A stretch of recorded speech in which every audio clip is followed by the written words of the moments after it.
Well, good evening, everyone. Welcome to FridayNightVictors.com, our video show. I'm your host, Chris Schultz, along with Gary Hoff. Gary, welcome. Thank you. We're going to be talking about the upcoming games Thursday and Friday. First game of the year starts tomorrow, and then we've got a host of games on Friday. So we're going to talk about each of the games that are going on, give our predictions, talk a little bit about the teams, kind of go from there. So let's talk about our sponsors first. We can't do this without them. Yeah, Little Vinny's, Vince's Drive-In in Newport, Point-a-Po. Thank you very much. And Larson's Bar and Grill on Stone Street in Monroe, Michigan. And also Gerwick Nissan. Go check out Gerwick Nissan for all your automotive needs. Great. Thank you, sponsors. We appreciate that. All right, let's dive right into the games. Actually, let's start with tomorrow's game. We've got Garden City traveling over to Flat Rock, my alma mater. What are your thoughts on that, Gary? Yeah, I'm taking Flat Rock. A week ago, 2 weeks ago, I was leaning, as I saw the game, I was leaning GC, but I just think after we saw Flat Rock scrimmage, they look like a team that's going to do something this year, so I'm going Flat Rock. Yeah, I agree. I'm going to go with Flat Rock as well. I thought Garden City looked good in their scrimmage. They have a couple of guys who can really play. One guy who's extremely elusive, but I thought Flat Rock looked that good in their scrimmage. They're extremely well coached. I'm a little concerned about their team speed, and that might bite them a little bit against Garden City, but I think Flat Rock wins that game. So that's our only Thursday night game going on. Next up on Friday, we've got, let's go with the 4 o'clock game, which is Grosse and Almont playing down at the Kickoff Classic or whatever it's called, down there at Wayne State University. What are your thoughts there? Yeah, this would have been a heck of a game last year. I wish this game was played last year. Yeah, I think you're right. But I think Almont's going to have just a little bit too much for Grosse right now. They're down at Grosse. We think Coach Bodner's a heck of a coach. If anybody can bring a team with, we think is going to go 2-7 or whatever, it could be Bodner to get those guys into the playoffs. However, this early in the season, I'm going with Almont. I think they just have the better team right now. I'm going to go with Grosse, and it's, I think they are down from where they were last year, but I think the Grosse coaching staff, Coach Bodner, and some of the kids they have over there are going to be the difference. So I think Grosse wins that game. You can go either way, that's for sure. Next up, big game, probably one of the biggest games, maybe in the state, really, is Toledo St. John traveling over to Temperance, Bedford to play the Kicking Mules. What are your thoughts there, Gary? I'd like to see Bedford to win this one. I think St. John's has too much star power, too many D1 athletes. I know you went out to see Bedford scrimmage. They got some big boys. That was your first word to me. Your first text to me was, these Bedford kids are huge. Never seen a team this size before. Well, I think it's going to be speed versus that size. I think speed's going to win out. I'm going with St. John's. Yeah, I'm going to go with Toledo St. John as well. I think Bedford's down from where they've been, and the Titans, I believe it is. They have 3 Division I commitments right now. One of them's going to Ohio State. Jeff Wood does a great job down there at Bedford, but I think we go with Toledo St. John in this game in the opener. Next up, huge game to start the Downriver League, and that is Gibraltar Carlson traveling over to the Warriors of Woodhaven, playing over on the turf in Woodhaven. What are your thoughts there? Yeah, Coach Jarmo's first game in the DRL. I got to give it to Woodhaven. I think just early in the season, you're going to see Carlson sputter a little bit. They're going to pick up momentum, I think, midway through and towards the end of the season. You're not going to want to play Carlson week 6, 7, 8, 9, and hopefully the playoffs. I think early in the season, Woodhaven is a quality team. They've been a quality team, and I think they're going to get Carlson in week 1. Yeah, I think you're right. I'm going to go with Woodhaven as well. Same thoughts. Carlson's going to get better as the weeks go on. I think they're going to score. I was a little concerned about their defense in the scrimmage. I think Woodhaven wins this game, probably in a close game. Chris Nagel's a very good coach over at Woodhaven. Obviously, Jarmo's a good coach at Carlson. They probably just need more time to get the system down. Jack really likes the platoon, so he's gonna, if he has the numbers at Carlson, he's going to, put his best players on offense. I think that's been the credo over there at CC, how he did it. He's done it in years past. So I think the offense is going to be, once they get going, they're going to score a lot of points. But yeah, defense might be an issue really. Okay, another game, big game that we've got. 2 of the teams that we cover. Dundee is traveling over to Airport. What are your thoughts on that game? I went back and forth on this one. I'm hearing a lot of good things out of the airport's camp. So they had a pretty good scrimmage. We heard tough. They got some athletes. I just think Dundee is going to have a big year this year. I'm going with Dundee. They got the Miller kid back and Salem being a quarterback. They have a lot of returning starters. I think the most of the teams we cover, something like 16 or something like that. So I just think they're going to have a big year, going with Dundee, and a close one. I'm going to call it in overtime. Okay, I'm going to go with 21-20. 21-20, okay. I'm going to go with Airport winning that game. They have a lot of talent over there. They've got a new coach in place. We'll see what Duffy can do with them. Last year, Airport went into Dundee's house and won that game pretty convincingly. The Vikings turned the ball over 5 times. Dundee's has a very good team. I think they have a chance to win the LCAA. I just think Airport wins this game. Both these teams could really benefit from a week 1 loss. I think it should help them, obviously. Yeah, the five turnover thing, that's an anomaly. That's not going to happen again. And I think if they just take care of the ball, I think Dundee's going to win it. Okay. Next game, we've got Summerfield traveling over to Erie Mason. What are your thoughts on that? Coach Boudry, he's going to start off 1-0. I think they're going to start off 2-0, actually, kind of if you count week 2. But let's talk about week 1 against Summerfield. Summerfield's been a program where they've had some good teams. They're usually solid, but I think there's something going on at Mason. The coach's son, Noah Boudry, he's a 9th grader, starting quarterback in 9th grade, but he does not play like a 9th grader at all. He can really throw it. He's got some great moves, some great athleticism out of their running game.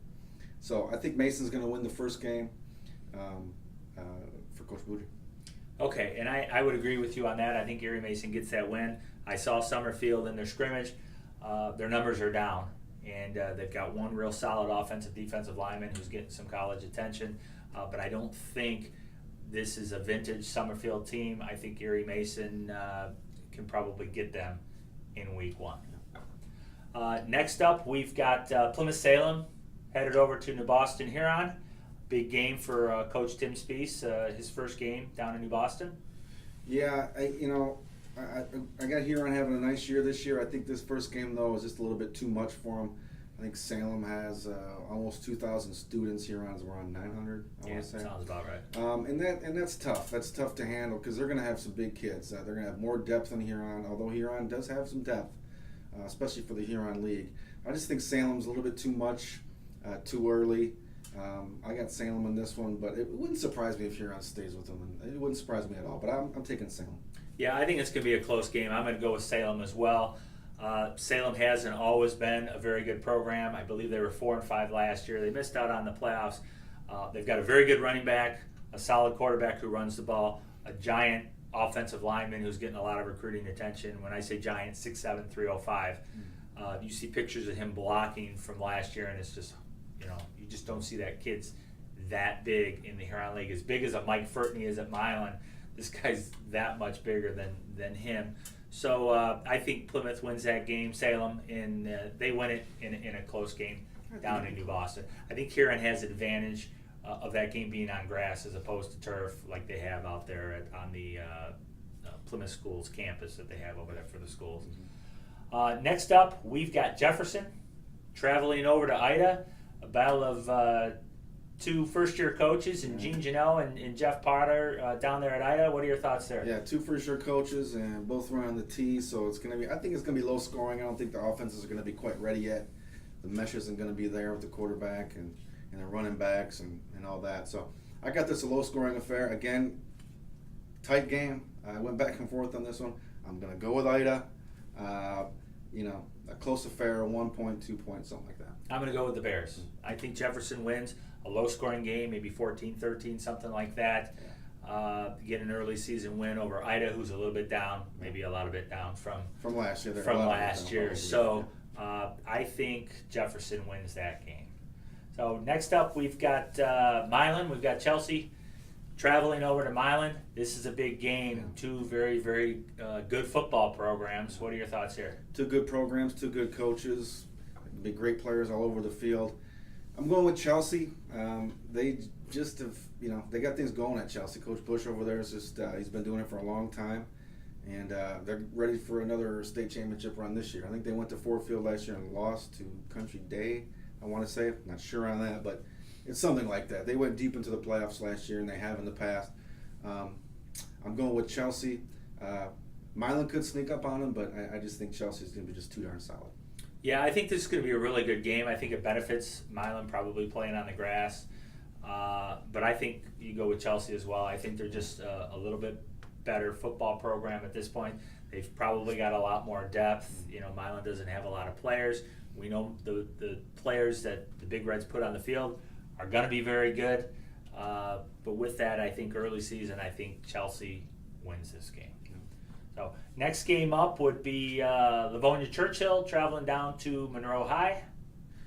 Boy, would I love to see Monroe High win this game. I've put it out there on the blog and the people I've talked to that Monroe, I think, could go 5-0. And wouldn't that be something, Monroe High going 5-0? I would absolutely love that. I know Chris would love that too. But this is a game where, Monroe High could win. They put it all together. I think Churchill's in a little better place right now as far as their program. I'm going with Churchill last year it was like a 30-point win for Churchill. It was a big win. They scored 42 points, I believe it was. And I think it's not going to be like that this year. But I'm going with Churchill maybe by a touchdown. But I'm holding out hope for Monroe to hopefully go 1-0. But I'm going with Churchill. Yeah, I'm going to go the other way, and I'm going to pick the Trojans playing at home. They've got some size. They've got some athletes. It's not a first-year coach. We got a second-year coach in Notorio. I just think Monroe's going to win this game. That'd be a great start for them to get a win because this is one of those games that I looked and I thought, gosh, they probably can go 4-1 to start the season with the loss being to Churchill. But for something just tells me that I think they're going to win this game, and that would help them move towards a really, really good start. The team could respond in Ontario's second year. First year, as a first-year head coach, you're kind of blinded by everything that's going on. You don't know what to expect necessarily. He does now. He's ready for the season opener. The team should be ready for the season opener. It wouldn't surprise me if Monroe High wins. I'm pulling for him, but I don't know. I just think Churchill, odds are that they're going to win the game. But again, I'm hoping Monroe does. Fair enough. Next game is Pewamo-Westphalia. The Pirates traveling to Navarre Field to play the SMCC Falcons. Big game, the Division 7 defending state champs coming to town. You're going to be announcing that game? Announcing the game. I don't know. Should I pick this game? I know Herb Street doesn't pick his games, and he does, but we'll pick it. I don't agree with anything ESPN does over there, so pick away. Yeah, no kidding. Typical CC, just starting off with the defending state champions. That's all they're doing, Chris. Just starting off with the defending state champions. Have playbook, will travel. That's the motto at CC. But I think they bit off a little bit too much this year, as they have in the past with their openers. They play anybody, but Pewamo's coming in off a state championship. They did lose maybe one of the best running backs in the state of Michigan last year, certainly statistic-wise. Statistically, one of the best in the history. So Michigan football, yes. But I've watched their scrimmage on Huddle. They scrimmage Ithaca, who will be there again in Division 6 most likely. They hung right with Ithaca. And the other two teams they scrimmaged, they demolished. It wasn't even close. But they hung with Ithaca. So I don't see them dropping off a whole heck of a lot. CC's going for the injury bug a little bit. We're getting word out of there that there's a player or two that are injured and won't be back until a few weeks from now. And that's going to hurt them. They just don't have the depth. Nobody has the depth for that anymore. Maybe we could say the same thing about PW. They might be injured as well, so maybe that's not an excuse. But I think Pewamo's just a little bit too much right now. They're going to get CC, maybe a touchdown win. Yeah, I think you're right. I think Pewamo probably wins this game just because they are kind of reloading up there. They've got 5, 6, 7 starters on each side of the ball back. They lose their stud and some other players. Smith, and they've got the long ride in. It wouldn't surprise me if SMCC shocked them and wins this game at home. But I think Pewamo-Westphalia has plans to get back to Ford Field, and It's going to start on Friday down in Monroe. I think our last game we've got here is we've got Romulus traveling over to the Pirates of Riverview. Thoughts on that, Gary? This game happened last year at Romulus. Romulus, I think, beat them pretty good, if I'm not mistaken. 31-12, I believe. 31-12, okay. I think this game's going to be a lot closer. Riverview is poised, I think, to make a run at the league title if they could just pull some things together, stay away from the injury bug as they think half the team was injured last year. That's what killed them. I'm going with Romulus. I just think they, the holdover from last year. They have some players back from last year. Riverview, of course, Nick Walsh didn't suit up for Riverview. His knee was still bothering him. He's not going to play this season. I think that's a big loss for them. That hurts. But I'm going to go with Romulus. The game's going to be much tighter, though, decided in the fourth quarter. Yeah, I'm going to go the other way. I'm going to go with Riverview. I think last year Romulus benefited from being on the turf.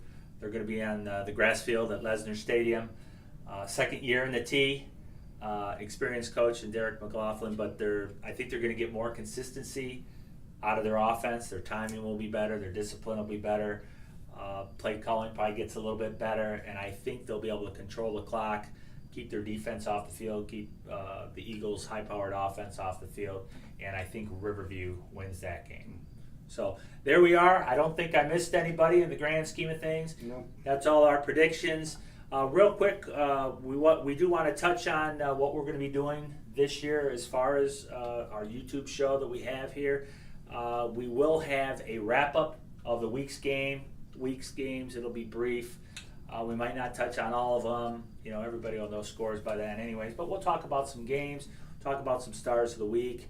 That'll be a few days after the weekend. And then, before week 2, we'll have our prediction show again.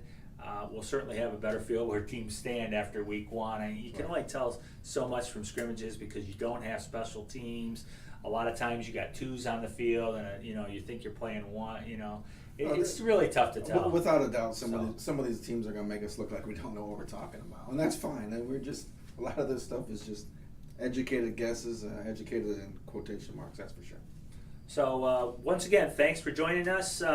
One thing we do want to do, and I want to throw out there, is we are going to try and do a mailbag each week. If you have a question that you would like us to answer as part of this show, maybe 1 or 2 of them, send them to FridayNightVictors@gmail.com. That's our show for this week. Thanks for watching our Friday Night Victors YouTube show.